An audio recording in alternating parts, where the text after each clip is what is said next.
હૈયું મસ્તકને હાથ, બહુ દઈ દીધું નાથ, જા ચોથું નથી માગવું. ભગવાને આપણને બહુ બધું આપી દીધું છે, હૈયું આપ્યું, મસ્તક આપ્યું, હાથ આપ્યું. તો હવે આપણે મહેનત કરવાની છે, દિલથી મહેનત કરવાની છે, બરાબર. હવે ભગવાન પાસે કાંઈ માગવાનું નથી. હવે યુદ્ધ એ જ કલ્યાણ. કહો પાર્થને ચડાવે બાણ, હવે યુદ્ધ એ જ કલ્યાણ. યુદ્ધ કરવું એટલે અહીંયા તલવાર હાથમાં લેવાની વાત નથી, પણ આપણું પોતાનું યુદ્ધ, અંગત યુદ્ધ, શિક્ષણ સાથેનું, આ જોબ નોકરી સાથેનું. તો જોઈએ આપણે, બહુ સહેલો વિષય મનોવિજ્ઞાન, મારો ગમતો વિષય છે. એમાંય ધોરણ 12નું મનોવિજ્ઞાન, અને અવારનવાર સ્પર્ધાત્મક પરીક્ષામાં પૂછાતું હોય છે. તો એમાંથી આપણે પહેલો, જો ચેપ્ટર વાઇઝ આવશે, આમાં મોટા પ્રશ્ન પણ આવશે. મહત્વના મુદ્દા મેં આવરી લીધા છે તમારા માટે. તો સતત લેક્ચર પૂરો થાય ત્યાં સુધી જોડાઈ રહેજો. શરૂ કરીએ આપણે પહેલો પાઠ, સંવેદન, ધ્યાન, પ્રત્યક્ષીકરણ. 3 મુદ્દા આપણે આ પાઠની અંદર જોવાના છે. વિકલ્પોથી આપણે શરૂ કરીએ. કયા મનોવૈજ્ઞાનિકે ગંધના 6 પ્રકાર આપ્યા છે? તો જવાબ હેનિંગ. પછી સંવેદન એટલે શું? જવાબ જ્ઞાનાત્મક અનુભવ.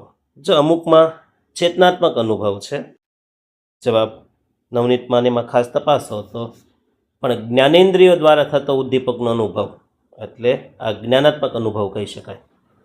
ત્રીજું, શ્રવણ સંવેદન માટે જવાબદાર કોષો કયા? સાંભળવા માટે કયા કોષ જવાબદાર? તો જવાબ સૂક્ષ્મ વાળ કોષો. દ્રષ્ટિ સંવેદન માટે જવાબદાર કોષોના નામ આપો.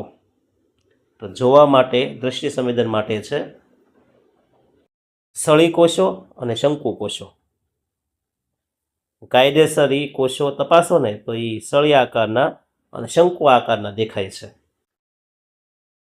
5મો, ધ્યાનની જનની તરીકે કોને ઓળખવામાં આવે છે? તો રસ. જેમાં રસ હોય એમાં આપણું ધ્યાન વધારે જાય છે. જમવા જઈએ તો ગળપણમાં રસ હોય તો ગળી વસ્તુ આપણે પસંદ કરીએ. તીખી વસ્તુ હોય તો એ પ્રમાણે, પાણીપુરી હોય તો બહેનોને રસ એમાં હોય તો એ પ્રમાણે આકર્ષાય, મતલબ કે ધ્યાન તરત જાય. ત્વચા દ્વારા કેટલા પ્રકારના સંવેદનનો અનુભવ થાય છે? આપણી ચામડી, ત્વચા દ્વારા. તો જવાબ 4.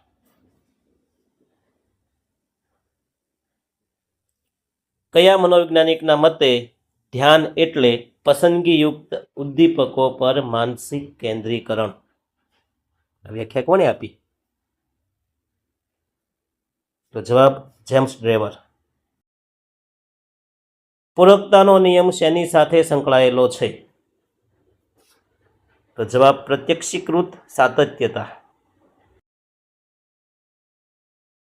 બાહ્ય જગતનું નિરીક્ષણ કેટલા ભાગોમાં વહેંચાયેલું છે? બહારની દુનિયા કેટલા ભાગમાં વહેંચાયેલી છે આપણી, મતલબ કે આપણી દૃષ્ટિએ? તો 3. ધ્યાન, સંવેદન અને પ્રત્યક્ષીકરણ, 3 ભાગમાં વહેંચાયેલી છે. 10મું, દ્વિનેત્રીય વિષમતા એટલે શું? આમ સમજો તો આવડી જાય. દ્વિ એટલે 2, નેત્રી એટલે આંખ, વિષમતા એટલે અલગ અલગ. બંને આંખોના નેત્રપટ પર જે અલગ અલગ પ્રતિમા દેખાય એ દ્વિનેત્રી વિષમતા કહેવાય. 11મું, પ્રત્યક્ષીકરણમાં સંગઠનના નિયમો આપનાર મનોવૈજ્ઞાનિક કોણ? એમાં આવશે 3 આવશે, વર્ધીમર, કોહલર અને કોફકા. આ 3 પ્રત્યક્ષીકરણમાં સંગઠનના નિયમ આપ્યા છે. 12મું, કોના મત મુજબ 20મી સદી એ ચિંતાનો યુગ હતો? તો જેસી કોલમેન. 13મું, જીભના કયા ભાગમાં કોઈ જ સ્વાદનું સંવેદન થતું નથી? એક કે સ્વાદ આવતો જ નથી. ગળ્યો નહીં, ખાટો નહીં, તીખો નહીં, ખારો નહીં, તુરો નહીં, કડવો નહીં, એક પણ નહીં. તો એ છે મધ્ય ભાગ. જીભ પર ઝીણા ઝીણા ઉપસેલા કણને શું કહેવાય? એને કહેવાય રસકંદ કહેવાય. શું કહેવાય? રસકંદ. 15મું, નીચેનામાંથી કોનો સમાવેશ એક નેત્રીય સંકેતોમાં થતો નથી? તો જવાબ છે બેવડી પ્રતિમા, કારણ કે દ્વિનેત્રીય સંકેત છે. જો સંકેતો 3 પ્રકારના હોય: અનેત્રીય, એક નેત્રીય અને દ્વિનેત્રીય.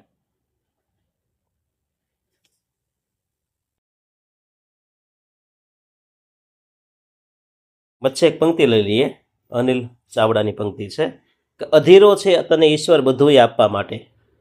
અધીરો છે ઈશ્વર તને બધુંય આપવા માટે, તું સમસી લઈને ઊભો છે દરિયો માગવા માટે. આપણે થોડીક આપણી પાત્રતા વધારીએ, હાવ સંકુચિત ન રહીએ, મહેનત કરીએ. હવે જોઈએ આપણે નાના પ્રશ્ન 1-2 વાક્યના. અક્ષિપટલ કોને કહેવાય? તો આંખનો જે સફેદ ભાગ છે ને અક્ષિપટલ કહેવાય. હો, આંખ તપાસો ને તો આપણો સફેદ કલરનો જે ભાગ છે ને એ અક્ષિપટલ છે. પછી ધ્યાનનો આધાર કોના પર છે? તો પસંદગીયુક્ત ઉદ્દીપક પ્રત્યેની એકાગ્રતા પર. કડવો સ્વાદ જીભના કયા ભાગથી પારખી શકાય? કડવો સ્વાદ છે ને જીભના પાછળનો મૂળ ભાગ છે ને ત્યાં આપણે કડવું લાગે. અભિરુચિ માટે મેકડુગલે કયા શબ્દનો પ્રયોગ કર્યો? જવાબ અપ્રગટ ધ્યાન. સંવેદન ગ્રાહકોના કેટલા વર્ગો છે? કયા કયા? જે આપણે સંવેદના જન્માવે ને એના કેટલા, એ સંવેદના જનાવર જે ગ્રાહકો છે એના કેટલા પ્રકાર? તો એના 3 પ્રકાર: બાહ્ય સંવેદન ગ્રાહકો, શરીર સંવેદકો અને આંતર સંવેદન ગ્રાહકો. પછી સંવેદનના કયા પ્રકાર છે? કયા કયા આપણે સંવેદન થાય છે એ કેટલા પ્રકારનું થાય છે? કયા કયા? તો સંવેદનના મુખ્ય 5 પ્રકાર: દ્રષ્ટિ સંવેદન, શ્રવણ સંવેદન, ગંધ સંવેદન, શ્વાસ સંવેદન અને સ્પર્શ સંવેદન.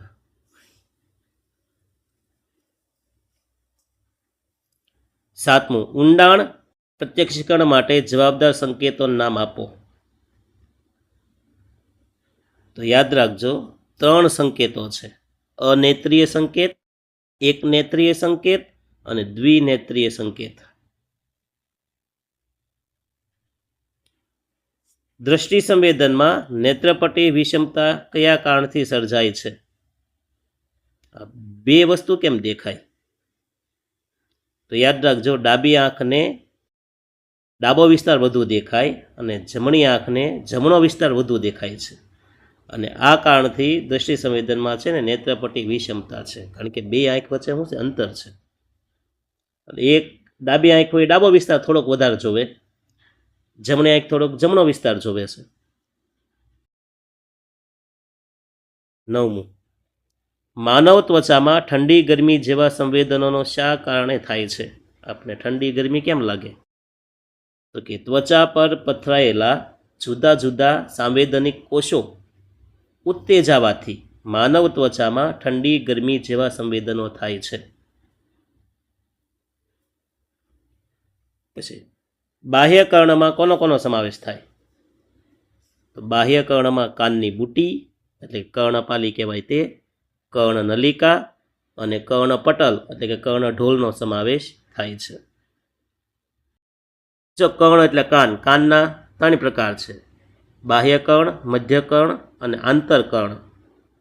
એમાં બાહ્યકર્ણ છે ને એના 3 મુદ્દાની વાત થઈ કે આ બહારનું કાન દેખાય બહારથી, એમાં કાનની બુટી, અંદર જે નળી જાય કર્ણનલિકા અને જે પડદો છે એને કર્ણઢોલ કહેવાય. વ્યક્તિના શ્રવણ સંવેદનની સીમા જણાવો. કેટલું સાંભળી શકે? તો 20 થી 20,000 CPS. કેટલું સાંભળી શકે? ઓછામાં ઓછું 20 ને વધુમાં વધુ 20,000, પછી લિમિટ પૂરી. CPSનું પૂરું નામ પૂછાય. તો CPSનું પૂરું નામ છે સાયકલ પર સેકન્ડ. મધ્યકર્ણના અસ્થિઓના નામ આપો.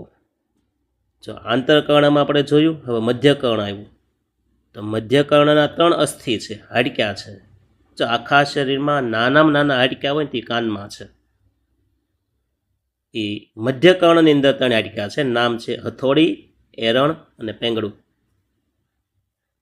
13મું, સંગઠનમાં સમીપતા એટલે શું?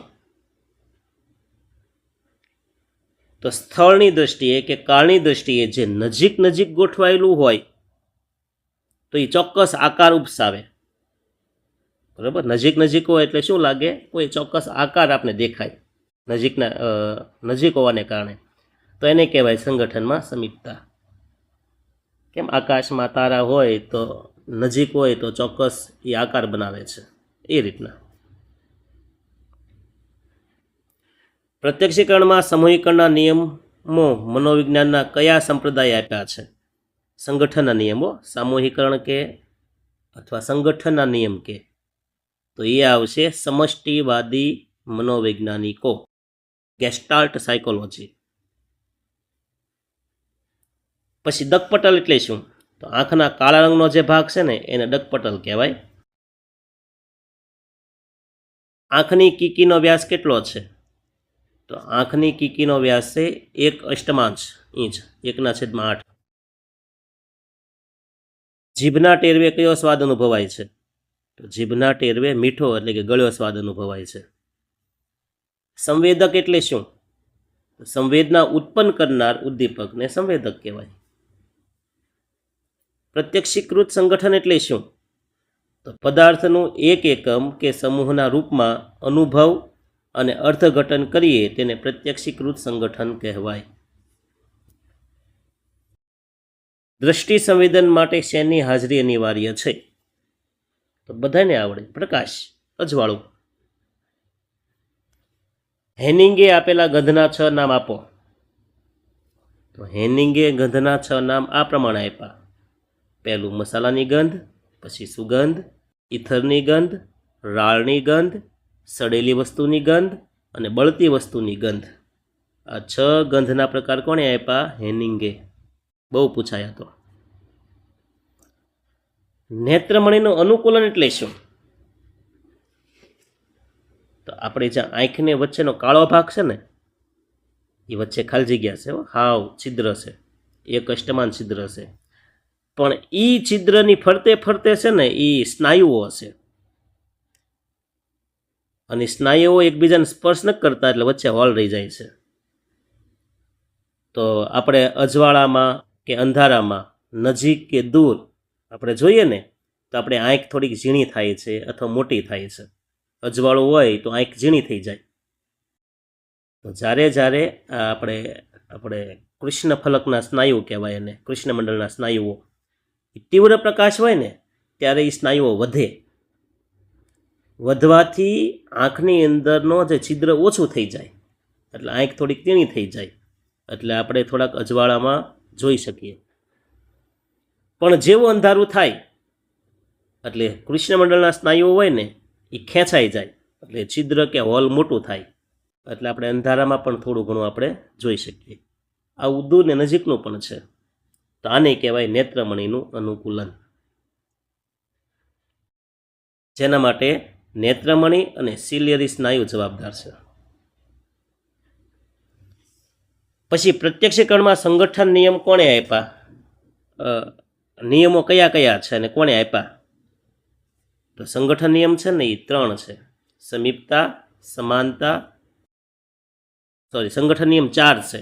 સમીપતા, સમાનતા, પૂરકતા, સમાવેશકતા. હવે થોડાક મોટા પ્રશ્ન આવશે, અમુક હું મૌખિક સમજાવી દઈશ. સંવેદન ગ્રાહકોના વર્ગોની સમજૂતી આપો. તો જુઓ તો સંવેદનના ગ્રાહકો છે ને 3 પ્રકારના હોય. બહારના વાતાવરણમાંથી સંવેદના જન્મ આવે તો એને બાહ્ય સંવેદક કહેવાય. પછી શરીર સંવેદક, તો કે શરીરના કોષો, ચામડીની અંદર કોષો, આંખના કોષો, એ સંવેદના જન્મ આવે તો એને શરીર સંવેદક કહેવાય.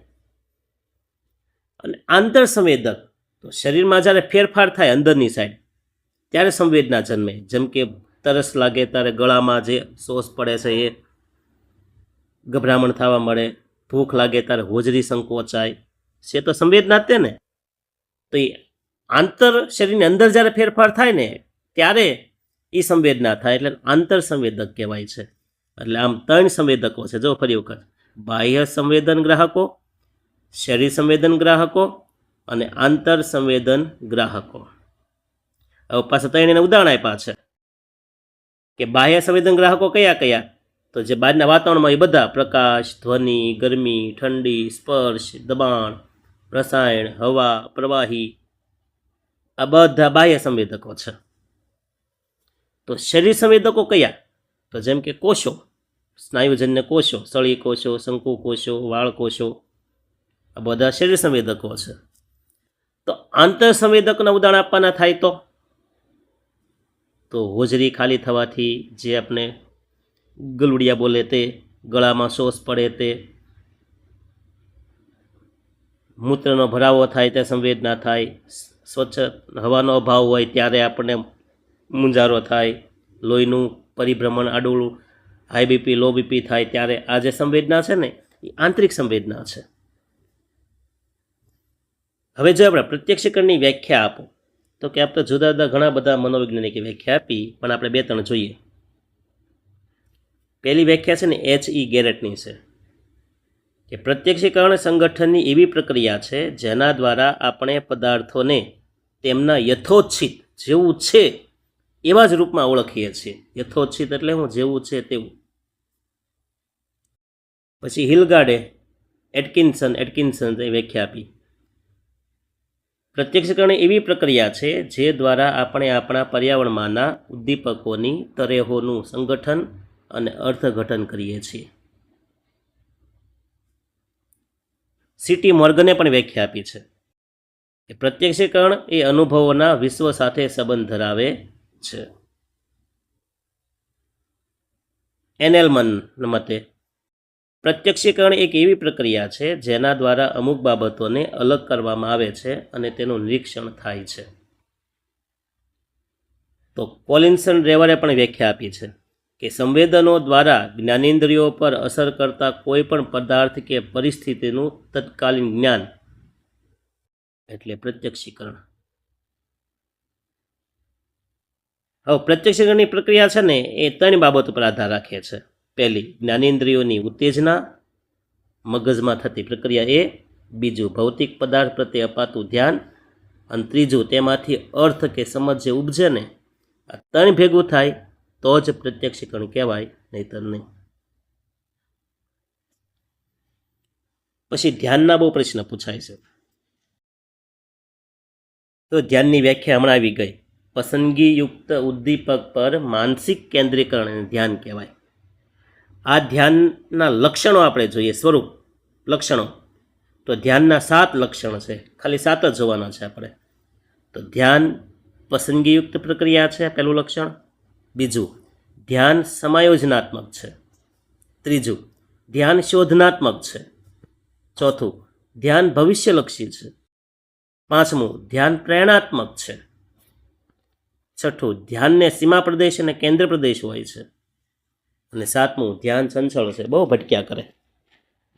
આ થઈ ગયા એના લક્ષણો. હવે ધ્યાનના નિર્ધારકો, એમાં આપણે વસ્તુલક્ષી નિર્ધારક જોવાના છે. નિર્ધારકો એટલે આધાર રાખે. અમુક વસ્તુ એવી હોય, એનો રંગ, કદ, રૂપ, કે આપણું ધ્યાન જાય જ તે. તો વસ્તુના ગુણને કારણે ધ્યાન જાય અને વસ્તુલક્ષી નિર્ધારક કહેવાય. પણ અમુક માણસની આંતરિક બાબત હોય અને એના કારણે રસ જાય, જેમ કે એનું શિક્ષણ, ટેવ, એની જે કંઈ માનસિક સ્થિતિ, એની જરૂરિયાત, તો એ મુજબ જો ધ્યાન જાય તો એને શું કહેવાય? આંતરિક નિર્ધારક કહેવાય. વ્યક્તિ ઉપર આધાર રાખે ને ભાઈ. તો કોઈ વ્યક્તિને પેટ્રોલ ખૂટી ગયું ગાડીમાં, એ વ્યક્તિ રોડ ઉપર ચાલતો ચાલતો જતો હોય તો એની પહેલી જરૂરિયાત કઈ ગણાય? પેટ્રોલ. તો એનું લગભગ બધી દુકાનો ઉપર ધ્યાન જશે કે અહીંયા પેટ્રોલ છે, અહીંયા પેટ્રોલ છે કે કેમ, અહીંયા પેટ્રોલ છે કે કેમ. એનું ધ્યાન ત્યાં જ રહેશે. ભૂખ્યો હશે એનું નાસ્તાની લારી ઉપર ધ્યાન રહેશે, કારણ કે એની પહેલી જરૂરિયાત એ છે ને, એનું ત્યાં જ ધ્યાન જશે. તો વસ્તુને આધારે ધ્યાન જાય તો વસ્તુલક્ષી, વ્યક્તિના ગુણને આધારે ધ્યાન જાય તો વ્યક્તિલક્ષી નિર્ધારક કહેવાય. બે ભણવાના છે, પણ અત્યારે એક જોઈએ આપણે.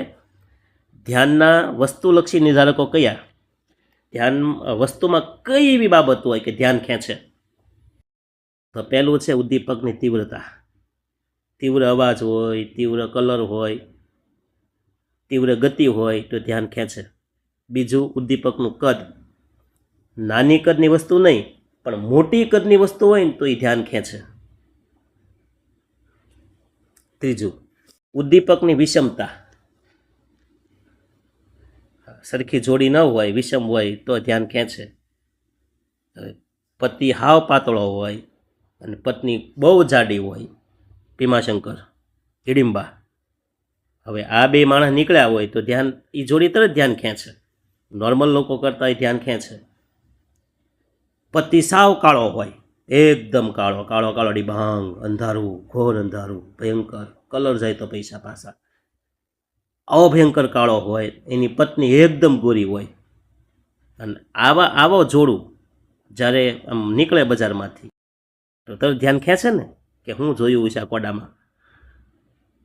તો એ વિષમતા થઈ ને, આ વિષમતા હોય ને ધ્યાન ખેંચાય. પછી ઉદ્દીપકની ગતિશીલતા. સ્થિર વસ્તુ કરતાં જ્યારે ગતિશીલ વસ્તુ હોય ને ધ્યાન ખેંચે. ઝાડ ઉપર પક્ષી બેઠા હોય ધ્યાન ન જાય, એમાંથી એક બે ઉડીને દૂર જાય તો તરત ફડફડ કરતાં ઉડે ને તો આપણું ધ્યાન જાય જ તે. પાંચમું ઉદ્દીપકમાં પરિવર્તન. રોજના કરતાં થોડુંક ટાઈમ ટેબલમાં, દેખાવમાં ફેરફાર થાય ને તો એ છે ને ધ્યાન ખેંચે. બરાબર? જેમ કે ટ્રેન રોજ જે સમય આવતી હોય એની કરતાં અડધી કલાક વહેલા કે અડધી કલાક મોડી પડે ને તો તરત કે અરે આ ટ્રેન તો એ કે 10 વાગે આવે ને આજ કેમ 9 વાગ્યામાં આવી ગઈ, તરત ધ્યાન જાય. તો આને પરિવર્તન આવ્યું એટલે. પછી ઉદ્દીપકમાં નવીનતા. જ્યારે કંઈક નવી વસ્તુ આપણે સામે આવે ને તો ધ્યાન ખેંચે. જેમ કે તમારા શિક્ષક રોજ પેન્ટ ટી શર્ટ પહેરતા હોય અને એ જ તે શિક્ષક જોકરના કપડાં પહેરીને આવે તો ધ્યાન ખેંચે ને તરત. સાતમું ઉદ્દીપકનું પુનરાવર્તન. એક ને એક વસ્તુ વારંવાર વારંવાર વારંવાર આવે એટલે ધ્યાન ખેંચે જ તે. અને આઠમું ઉદ્દીપકનો રંગ. જેમ લાલ, લીલો, પીળો અને આકર્ષક કલર હોય તો એ ધ્યાન ખેંચે ખેંચે ને ખેંચે તે. તો આને કહેવાય વસ્તુલક્ષી નિર્ધારક. પણ હવે જોઈએ આપણે ધ્યાનના કેટલાક છે ને આમ વ્યક્તિલક્ષી નિર્ધારક છે. વસ્તુને વ્યક્તિ પર આધાર રાખે છે. તો જોઈએ એમાં પહેલું બાબત છે વ્યક્તિનો રસ કે અભિરુચિ. તો વ્યક્તિને જેમાં રસ હોય ને એમાંય પણ ધ્યાન જાય. નકરું વસ્તુ પર આધાર નથી રાખતો, વ્યક્તિ પર પણ આધાર રાખે છે કે જેને જેમાં રસ હોય એમાં એનું ધ્યાન જાય. એક બાજુ કબડ્ડી રમાતી હોય, એક બાજુ ખોખો રમાતી હોય, એક બાજુ ક્રિકેટ રમાતી હોય, એક બાજુ ચેસ રમાતી હોય, કેરમ રમાતું હોય, અને એમાં તમે જઈને ઊભા રહો તો તમને જો ક્રિકેટમાં રસ હશે ને તો તમે ક્રિકેટના ગ્રાઉન્ડ તરફ જ જાશો. તમને કબડ્ડીમાં રસ હશે તો તમે કબડ્ડીના ગ્રાઉન્ડ ઉપર જશો. જેમાં રસ હશે ત્યાં આપણે જઈશું. તો રસને કારણે આપણું ત્યાં ધ્યાન જાય છે. અને મેકડુગલે અભિરુચિને શું કીધું છે? અપ્રગટ ધ્યાન કીધું છે, યાદ રાખજો. બીજું, વ્યક્તિની જરૂરિયાત, જેવી જરૂરિયાત એ પ્રમાણે આપણું ધ્યાન જાય. બજારમાં આપણે જે વસ્તુ લેવા ગયા હોય વસ્તુ આપણે પહેલાં દેખાય, જ્યાં હોય ને દેખાય, ગમે ત્યાં. ત્રીજું, વ્યક્તિની ટેવ, એટલે કે વ્યસન કે જે કાંઈ હોય તે ધ્યાન જાય જ તે. દારૂડિયો ગમે ત્યાં જાય દારૂ ગોતી જ લે. મસાલો માવો ફાંકી ખાવાવાળો વ્યક્તિ ગમે ત્યાં જાય ગોતી લે ને ગોતી જ લે. ટેવ છે એટલે ધ્યાન જાય જ તેનું. શિક્ષણ, જેને જેવું શિક્ષણ મળ્યું ને એવું ધ્યાન જાય. મોચીને ચપ્પલ સીવવાનું, બૂટ સીવવાનું શિક્ષણ મળ્યું તેનું ધ્યાન લગભગ પગ ઉપર જશે. દરજીને કપડાનું શિક્ષણ મળ્યું હોય તો એ કપડા ઉપર ધ્યાન જશે. લુહારનું ધ્યાન લોખંડની વસ્તુ ઉપર, સુથારનું ધ્યાન લાકડા ઉપર હશે. નાનું તો લાકડું હશે ને તો એમ કહે કે આ ઉપયોગમાં આવી જશે. વકીલ હશે એનું ધ્યાન તો કે ગુનાખોરી ઉપર હશે. આમ જેવું શિક્ષકનું વર્તન તો કે બાળકો ઉપર હશે, એનું વર્તન ઉપર હશે. શિક્ષક છે ને એનું ધ્યાન. તો આમ જેવું શિક્ષણ હશે ને એવું આપણું ધ્યાન જાય. અને છેલ્લું છે મનોશારીરિક સ્થિતિ. જો તમારી માનસિક સ્થિતિ ખરાબ હોય ને તો તમારે ધ્યાન ક્યાંય જાય જ નહીં. બોલો, અતિશય તીવ્ર માથું દુખતું હોય, રોગથી પીડાણા હોય, તાવ આવી ગયો હોય, ગંભીર બીમારી હોય, થાક લાગેલો હોય, તો તમારું ધ્યાન ક્યાંય જશે નહીં. જોઈએ આપણે પ્રત્યક્ષીકરણમાં સંગઠન નિયમો. નવો પ્રશ્ન છે, તો ટૂંકમાં કહી દઉં કે પ્રત્યક્ષીકરણમાં સંગઠન નિયમો છે ને એ સમષ્ટિવાદી મનોવૈજ્ઞાનિકોએ આપ્યા છે. ગેસ્ટાલ્ટ સાયકોલોજી, એમાં આવશે કોફકા, કોહલર અને વર્ધીમર, જર્મનીના છે. હવે સંગઠનના એણે છે ને 4 નિયમ આપ્યા: સમીપતા, સમાનતા, પૂરકતા, સમાવેશકતા. સમાનતા કોને કહેવાય? જો આકૃતિ દ્વારા આપણે સમજશું તો કે એક સમાન વસ્તુ હોય ને એ જૂથ બનાવે, સંગઠન બનાવે. એમ સંગઠન નિયમ એટલે શું? સંગઠન બનાવે. તો જો મેં ચોકડી પછી શૂન્ય, ચોકડી શૂન્ય મૂકેલું છે, પણ તોય તમને આડી લાઈન નજરમાં નહીં આવે, તમને ઊભી લાઈન દેખાશે. કે પહેલાં આમ ચોકડીની લાઈન દેખાય, પછી 4 ઝીરોની ઊભી લાઈન દેખાય, પછી તમને આડી લાઈન નજર નહીં આવે. શા માટે? કારણ કે ઊભી લાઈનમાં શું છે? સમાનતા છે. તો જે સમાનતા હોય ને એ સંગઠન બનાવે. એટલે એક ચોકડીની લાઈન દેખાય, લાઈન એટલે સંગઠન. એમ એક ઝીરોની લાઈન દેખાય. તો આ રીતના સમાન વસ્તુ શું કરે છે? સંગઠન બનાવે. બીજું સમીપતા. સમીપતા એટલે નજીક વસ્તુ હોય સંગઠન બનાવે. નજીક વસ્તુ હોય સંગઠન બનાવે. જેમ કે આકાશમાં તારા જે નજીક હોય એનું સંગઠન હોય. વિછોડો હશે, સપ્તર્ષિ તારા હશે, ઝુમખો હશે, રણિયો હશે. જોઈ લીજો. અહીં આકૃતિમાં છે ને બધી લાઈન અલગ છે, પણ તોય આપણે બબ્બેની જોડી દેખાય. કારણ કે બબ્બે નજીક છે એટલે જોડી બનાવે. જો બીજી અને ત્રીજી જે લાઈન છે એ જોડીને બનાવતી. પહેલી, બીજી, ત્રીજી, ચોથી, પાંચમી, છઠ્ઠી, સાતમી, આઠમી, એમ બબ્બેની લાઈન દેખાય છે આપણને. શું કામ? કારણ કે એ બે નજીક છે એટલે એ બધી. તો જે નજીક હોય, સમીપ હોય એ સંગઠન બનાવે. લગ્ન પ્રસંગમાં કોઈ 2 વ્યક્તિ નજીક હોય એટલે સમજવાનું ને સંગઠન થઈ ગયું, પાકું જ થઈ ગયું. એ તમારે નજર ફેરવાની. સમીપતા, વારંવાર એકબીજા નજીક આવતા હોય એટલે સમજવાનું કે આ સંગઠન ફાઇનલ છે ભાઈ. આ હવે પૂરકતાનો નિયમ કહેવાય કે આ કોફકા, કોહલર અને વર્ધીમનનો નિયમને લાગુ પડી ગયો. સમાવેશકતા, તો આસપાસની વસ્તુનો સમાવેશ કરીને ચોક્કસ આકૃતિ બનાવે ને સમાવેશકતા કહેવાય. જેમ કે એક લાઈન અને ઉપર 2 ટપકા હોય તો એ જે લાઈન છે ને 2 ટપકાનો સમાવેશ કરી અને એ ભાગાકારની કે ટકાની નિશાની બનાવે. તો એક વસ્તુ બીજી 2, 3, 4 વસ્તુને પોતાનામાં સમાવી અને જે પ્રત્યક્ષીકરણ કરે છે એને સમાવેશકતા કહેવાય. પછી છે પૂરકતા.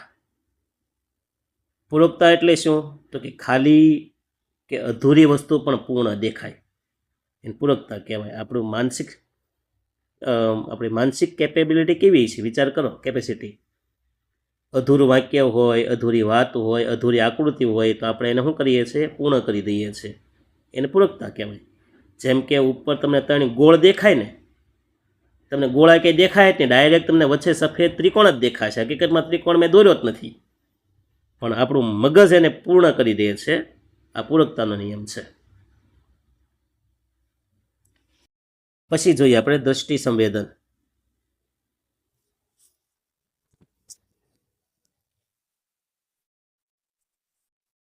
દ્રષ્ટિ સંવેદન છે ને એ 5 સંવેદનમાં સૌથી મહત્વનું સંવેદન છે દ્રષ્ટિ સંવેદન એટલે આંખ, જેને આપણે નેત્રેન્દ્રિય પણ કહેવાય છે.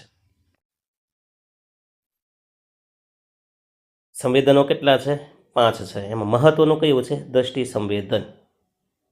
જે સફેદ ભાગ હોય ને અક્ષિપટલ કહેવાય, કાળો ભાગ હોય ને દકપટલ કહેવાય, વચ્ચે નેત્રમણી હોય, સિલિયરી સ્નાયુ હોય અને મગજના પશ્વ સુધી વિવિધ તંતુઓ જોડાયેલા હોય. આંખના કીકીમાંથી પ્રકાશ અંદર જાય છે અને પશ્વ સુધી પહોંચે ત્યારે આપણે દ્રષ્ટિ સંવેદન થાય. પછી જોઈએ આપણે શ્રવણ સંવેદન. તો કે શ્રવણ એટલે કે સાંભળવું, જે કાન દ્વારા આપણે કર્ણેન્દ્રિય દ્વારા સાંભળીએ છીએ. પહેલાં તો એ કે આપણે જો શ્રવણ સંવેદન ન હોય ને તો બોલતાય ન શીખીએ. જે બાળક જન્મથી બેરું હોય ને એ હંમેશા મૂંગું હોય છે.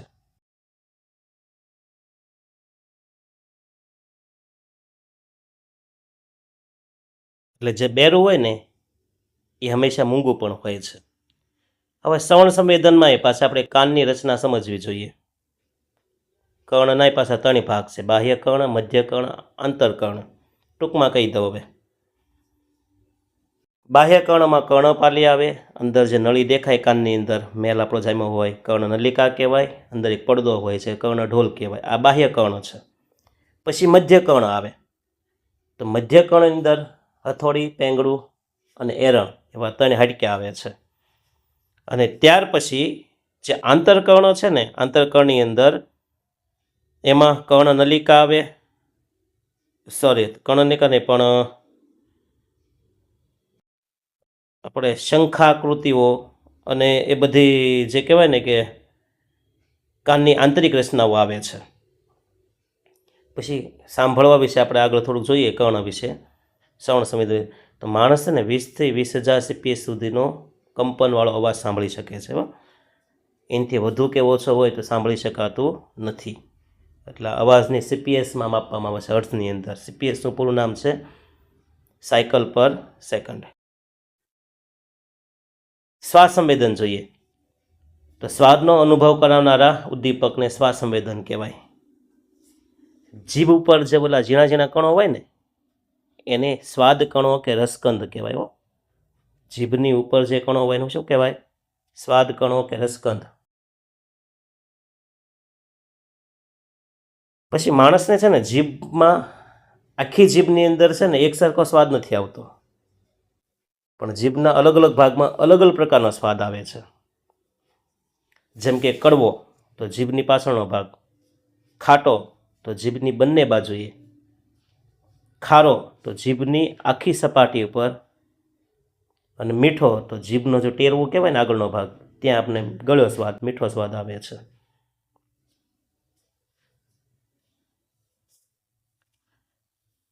સ્પર્શ સંવેદન જોઈએ તો ત્વચા દ્વારા, ચામડી દ્વારા જે સંવેદન થાય ને સ્પર્શ સંવેદન કહેવાય છે. 6 પ્રકારના સંવેદન ગ્રાહકો હોય છે, એમાં મુખ્ય પાસા 4 છે. બાહ્ય ત્વચા આવરણ, મધ્ય ત્વચા અને આંતર ત્વચા દ્વારા આપણને સંવેદન થતા હોય છે.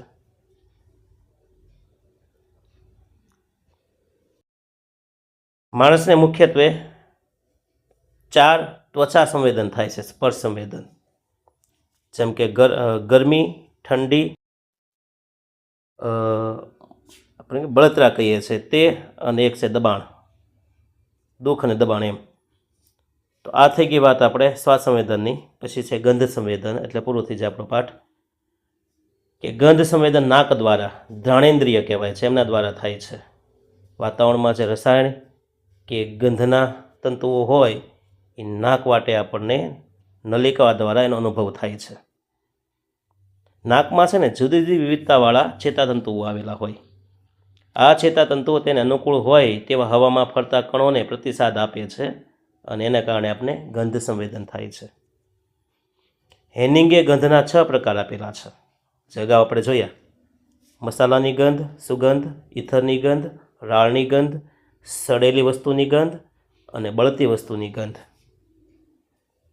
એમાંય જે ઓલા પહેલા 4 છે ને, મસાલાની, સુગંધ, ઇથર ને રાળ, એ સુખ પ્રેરક છે, આપણે ગમે એવા છે. પણ જે છેલ્લી 2 છે ને, સડેલી વસ્તુ અને બળતી વસ્તુની ગંધ, એ દુઃખ પ્રેરક છે, આપણે ગમતી નથી, અસુખ પ્રેરક છે. ગંધ સંવેદનમાં જુઓ ને તો ગંધ સંવેદનમાં માત્રામાં અલગ અલગ હોય. શરદી થઈ હોય, સળેખમ થયું હોય તો આપણે છે ને ગંધ સંવેદન ઓછું થાય અથવા નહિવત થાય. માણસને છે ને નાક ગંધ સંવેદન એ માત્ર સૂંઘવા માટેનું કામ કરે છે, પણ પ્રાણીઓ હોય ને, પ્રાણીઓ, એમાં ગંધ સંવેદનનું બીજું એક કારણ છે જાતીય આકર્ષણ, ખોરાકની પસંદગી, વિજાતીય સાથેની પસંદગી. બરાબર, પ્રાણીઓમાં નાકનો ઉપયોગ એ રીતે પણ થાય છે. અહીંયા હવે આપણે આ પાઠ પૂરો કરીએ છીએ. એક પાઠ પૂરો કર્યો, ઓછો સમય હોય તો ઝડપથી મેં તમને આ મુદ્દા બધા સમજાવી દીધા છે. એક છેલ્લે મિસ્કિનની પંક્તિ જોઈ અને આપણે પૂર્ણ કરીએ કે આભમાં કે દરિયામાં તો એક પણ કેડી નથી. આભમાં કે દરિયામાં એક પણ કેડી નથી. અર્થ એનો એ નથી કે કોઈ સફર ખેડી નથી. બસ જ્યાં સફર નથી ત્યાં સફર ખેડવા જવાનું છે આપણે. અસ્તુ. જય હિન્દ, જય ભારત.